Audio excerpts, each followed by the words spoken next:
My name's Sandhu, also known as Hammmer on Twitter, if you follow me on Twitter. If you don't, follow me. I'm from Vancouver, BC. I am a senior experience lead, and I'm the CEO of Block Party Creative. I have an MBA from UBC with a specialization in behavioral science. And today I'm here to talk to you about our psychological connection to NFTs. Why is it that we are so connected to them? Is it just monetary? I don't think so. The first time I got into NFTs, or the first time I heard about NFTs, I think it was about a year ago. There's a friend of mine named Gogi Bear, who's actually in the audience today. He told me that he owned an NFT by Gary Vee, and he said it was called VeeFriends.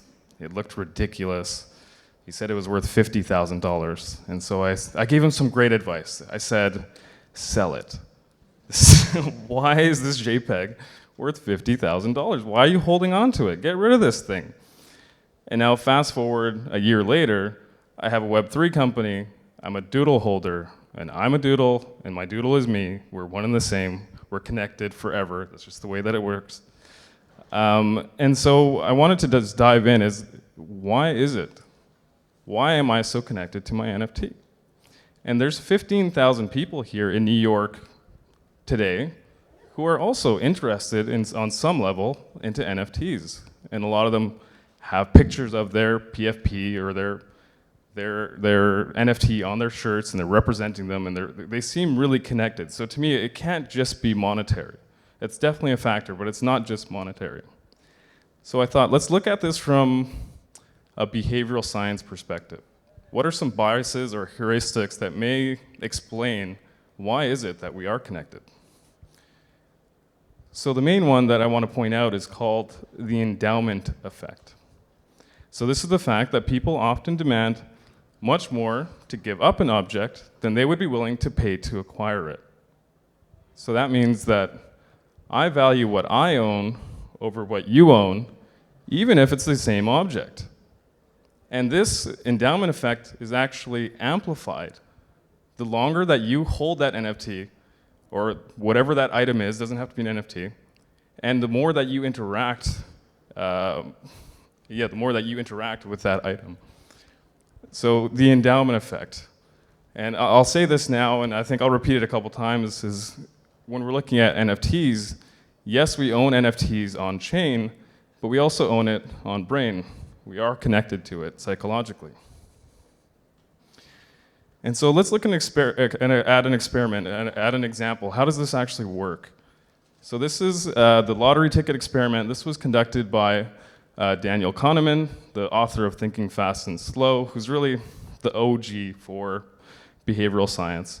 And if you haven't read that book, I highly recommend it. That and Nudge by Richard Thaler, who I think may have also been involved in this experiment. But what they did was they took a group of participants, divided them in two, and so for half of the participants, they gave them $2, cash or coin, whatever it was. And then the other half, they gave them a $2 lottery ticket. And then after a period of time, they went back to the same groups. And so for the people who held the $2, they said, we're going to give you a trade. You can either keep your $2, or we can give you this $2 lottery ticket. And conversely, if they held the $2 lottery ticket, the scientist said, we'll offer you $2. And so what was the result?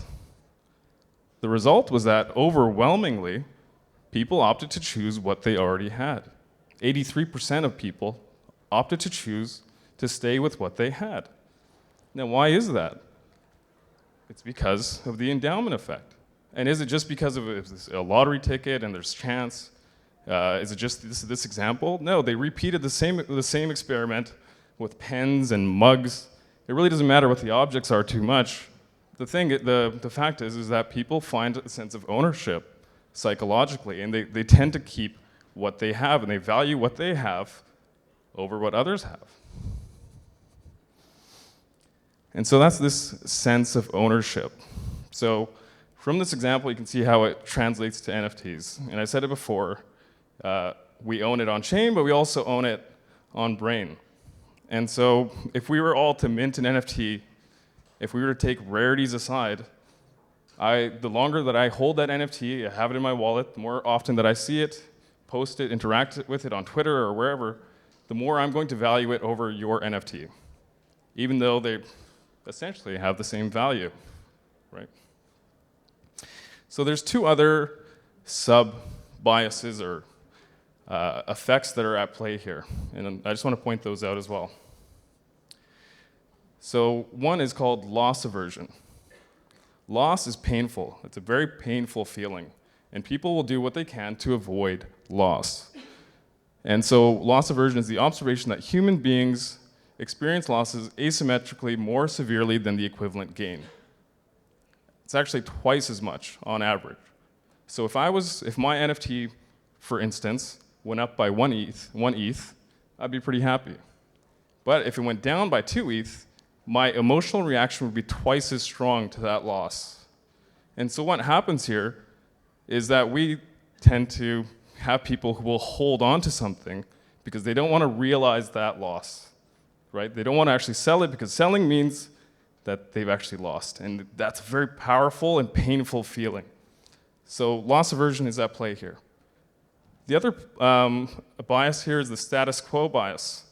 Decisions are hard. You have to think, right? It's a lot easier just not to think and just stick with what you have, right? Go the middle road, take the easy path, and that could work advantageously, or it could work negatively, right? You could end up being a Bored Ape holder that diamond hands and you keep holding, or you could hold something to the ground and valued at nothing. So these are some biases that I think everyone should just be aware of and why we are psychologically connected to these NFTs. So what are those impacts? The impacts are, one, we could overvalue what we have, not unknowingly overvaluing it, or knowingly overprice it, thinking, hey, I understand what the floor price is, I'm still gonna list it above because I think it's worth more. And again, not selling at all. That's also an option. And so I'm not saying one's good or bad. It's just important to understand and be aware that this is at play. And so how do we avoid the pitfalls of these different behaviors? Well, a couple things. One, it really depends on what is your goal. Are you trying to just make money? Or are you actually trying to build it, just connect with people and you don't really care about the money? My guess is that it's both, right? You want to connect, you want to build a brand, you want to be part of something exciting, but you also want to make money or at least not lose it. So here are 3, I think, key points on just how to avoid those pitfalls. The first, just be aware of psychological ownership. Be aware that you do have an emotional connection and it is impacting your valuation of your NFTs, and specifically profile picture NFTs. Because sometimes you can have attributes that you relate to a bit more than not. So just be aware of that. Take the emotional aspect out of it and just look at it as a rational financial decision. That's one way to avoid it. The other is to also look at opportunity costs. Where could I also leverage that ETH or leverage that money elsewhere, right? And then the third is if you are looking to sell or looking to buy, base your price based on the actual market. Look at what's happening on OpenSea and see what is the actual value based on the market, not just how I value it personally. Because what can happen is you can, let's say you want to sell something, you list it, but you list it too high and it never sells. And then what happens is you see it go down, possibly. And then you hold it for too long and then it's too late and what are we gonna do? Not that it's ever happened to me. So I am my doodle. My doodle is me. That's Hammер. And if you take one thing away from this talk, is just to remember that our NFTs are on-chain, but they're also on-brain. And so that's me, Hammер, with 3 M's. Please follow me if you don't follow me already. I just want to thank Flo and NFT New York for bringing me out. And thanks, everyone. Have a good week.